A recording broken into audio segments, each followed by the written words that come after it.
എനിക്കൊരു വരുമാനമില്ല. ഈ കോവിഡൊക്കെ അപ്പോൾ തീരുമെന്നാക്കണം. ഇപ്പോൾ 2 കൊല്ലം കഴിഞ്ഞിട്ട് കോവിഡ് മാറിയില്ലെങ്കിൽ വരുമാനമില്ല. അപ്പോൾ പിന്നെ നേരത്തെ ഉണ്ടായ എമൗണ്ടിനും കൂടി പലിശയും കയറി എല്ലാം കൂടി ആകാൻ അവതാളത്തിലാവും. ഇങ്ങനെ ചിന്തിച്ചെങ്കിൽ എനിക്ക് ഈ ലോൺ അടക്കാനുള്ള എമൗണ്ട് ഒന്നും വരില്ല. ഞാൻ പറയുന്നത് ഈ സമയത്ത് യൂണിവേഴ്സൽ പവർ ട്രെയിനിങ് എന്ന് പറയുന്ന സിസ്റ്റം ഓപ്പൺ ആയിട്ടില്ല. ഓക്കെ, അങ്ങനെ നിൽക്കുമ്പോൾ ഞാൻ റിയലായിട്ട് ഞാൻ പറയാം, എൻ്റെ കഴിഞ്ഞാല ജീവിതത്തിൽ 10 കൊല്ലത്തോളം ഞാൻ സോഷ്യൽ സർവീസ് ചെയ്തെന്ന് വെച്ചു. ജനങ്ങളുടെ എല്ലാ പ്രശ്നങ്ങളും ഇടപെടും. അതിന് എനിക്കൊരു ഇൻകം ഇല്ല. ഞാൻ സൈക്കോളജിക്കലായിട്ടുള്ള എൻ്റെ എക്സ്പീരിയൻസിൽ നിന്നുള്ള പല മെത്തേഡുകളും ഉണ്ട്. എന്നെ കൊണ്ട് പറ്റാവുന്ന രീതിയിൽ ആൾക്കാരെ വിജയത്തിലേക്ക് എത്താനൊക്കെ ഹെൽപ്പ് ചെയ്തിട്ടുണ്ട്. പക്ഷെ അതൊന്നും ഒരു പ്രോപ്പർ വേ സിസ്റ്റമാറ്റിക് അല്ല.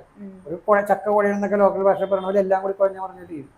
പക്ഷെ എന്ന് കരുതി എൻ്റെ ലൈഫിൽ കുറെ കാര്യങ്ങൾ ക്രമീകരിച്ചിട്ട് എൻ്റെ ലൈഫിൽ ഇമ്പ്രൂവ്മെന്റ് വന്നത്. പക്ഷെ എന്നാലും വേരിയേഷൻസ് ഒക്കെ വന്നു. അപ്പോൾ ഞാൻ ചിന്തിച്ചു, ഈ വേരിയേഷൻസ് എന്ന് പറഞ്ഞാൽ സക്സസ്സിൽ വേരിയേഷൻസ് തന്നെ എങ്ങനെയുണ്ട്? അയാൾക്ക് ഡെവലപ്മെന്റ് വരും. ഡെവലപ്മെന്റ് വന്നിട്ട് ചെറുതായിട്ടൊന്ന് താഴ്ത്തോട്ട് പോകും, ചിലപ്പോൾ വീണ്ടും കയറും. പക്ഷെ അയാൾ കുത്തനെ കൂപ്പൂത്തി താഴ്ത്തു പോകില്ല. അങ്ങനെ വന്നെങ്കിൽ നമ്മളുടെ ബിലീഫ് സിസ്റ്റം കുറെ കാര്യങ്ങളെല്ലാം ബാലൻസ് അല്ല, ഇംബാലൻസിങ് ആയത് വരുമ്പോഴാണ് അങ്ങനെ വന്നത്. അപ്പൊ ഞാനിവിടെ ചിന്തിച്ച കാര്യം, എനിക്ക് ഏത് രീതിയിലും വരുമാനം വരാനുള്ള ഒരു സോഴ്സ്, അത് ഞാൻ ചെയ്തുകൊണ്ടിരിക്കുന്ന ബിസിനസ്സിലാണെങ്കിൽ വേറെ ഏത് രീതിയിലും വരും എന്നുള്ളൊരു ചിന്താഗതി ഡെപ്തിൽ തന്നെയാണ്. കാരണം ഞാൻ എൻ്റെ ഒരു രണ്ടാമത്തെ ഒരു മീൻസ് ഒരു റീക്രിയേഷൻസ്, അത് ഇങ്ങനെ പറയുമ്പോൾ മനസ്സിലാവില്ല. കാരണം എൻ്റെ മൊത്തം ലൈഫ് സ്റ്റോറിയൊക്കെ പറഞ്ഞു തന്നൊരു 2-3 മണിക്കൂർ എടുക്കും.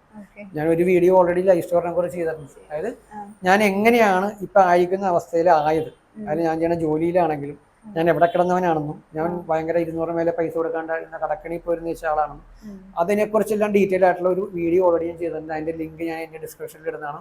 അത് കണ്ടാൽ കുറച്ചും കൂടി ഞാൻ വന്ന റൂട്ടുകൾ ആൾക്കാർക്ക് വ്യക്തമാവും. അപ്പം നിങ്ങൾക്ക് മനസ്സിലാവും ഏതൊരാൾക്കും ഇതെല്ലാം സാധ്യമാണെന്നുള്ളത്. അപ്പോൾ അത് കാണാൻ വേണ്ടിയിട്ട് എല്ലാവരും ഡിസ്ക്രിപ്ഷനിൽ ലിങ്ക് ഓപ്പൺ ചെയ്ത് വീഡിയോ കാണണമെന്ന് ഞാൻ റിക്വസ്റ്റ് ചെയ്യണതാണ്. കുറച്ചും കൂടി ഞാൻ ഈ പറയുന്ന കാര്യങ്ങളൊക്കെ അപ്പോൾ ക്ലാരിറ്റി ചെയ്യും. കാരണം ഇതെല്ലാം കൂടി വീഡിയോയിൽ ഉൾപ്പെടുത്താൻ പറ്റാത്തതുകൊണ്ട്. അപ്പോൾ ഞാൻ പറഞ്ഞു വരുന്നത്, ഇവിടെ എൻ്റെ വിശ്വാസ സംഗീതം അല്ലെങ്കിൽ എൻ്റെ ബിലീഫ് സിസ്റ്റം എന്താ വിശ്വസിച്ചാൽ, ഇവിടെ ഈ ലോൺ അടക്കാൻ വേണ്ടിയിട്ട് ഞാൻ കൺഫ്യൂസ് ആണ് മൈൻഡ് കൂടില്ല. 2 കൊല്ലം എൻ്റെ മനസ്സിലൊരു ചിന്തയില്ലാത്തതുകൊണ്ട് എൻ്റെ ബിലീഫ് സിസ്റ്റം സ്ട്രോങ് ആക്കണം. സംശയമില്ലാത്ത രീതിയിൽ ഞാൻ വിശ്വസിക്കണം എന്ത്, എനിക്ക് ഏത് രീതിയിലും ഈ ലോൺ അടക്കാനുള്ള തുക കൂടിയത് അടക്കാനുള്ള സോഴ്സ് ഓപ്പൺ ആയിരിക്കും എന്നുള്ളൊരു മൈൻഡ്, അതിനെക്കുറിച്ച് ഞാൻ ബോധേടല്ല.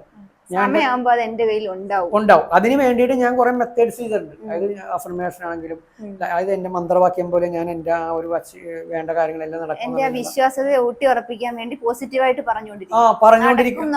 അതായത് എന്റെ തിങ്കിൽ ഇതിന് ഓപ്പോസിറ്റ് കയറാൻ പാടില്ല. അതായത് എങ്ങനെ നടക്കും?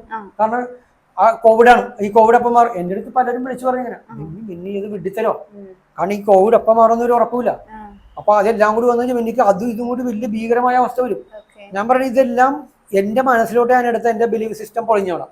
സംശയം വരും എനിക്ക്. ഇതിപ്പോ അവര് പറഞ്ഞ പോലെ ആയി പോവോ? ഇതൊന്നുമില്ല, ഇതൊന്നും ഞാൻ എടുക്കണില്ല. എല്ലാവരും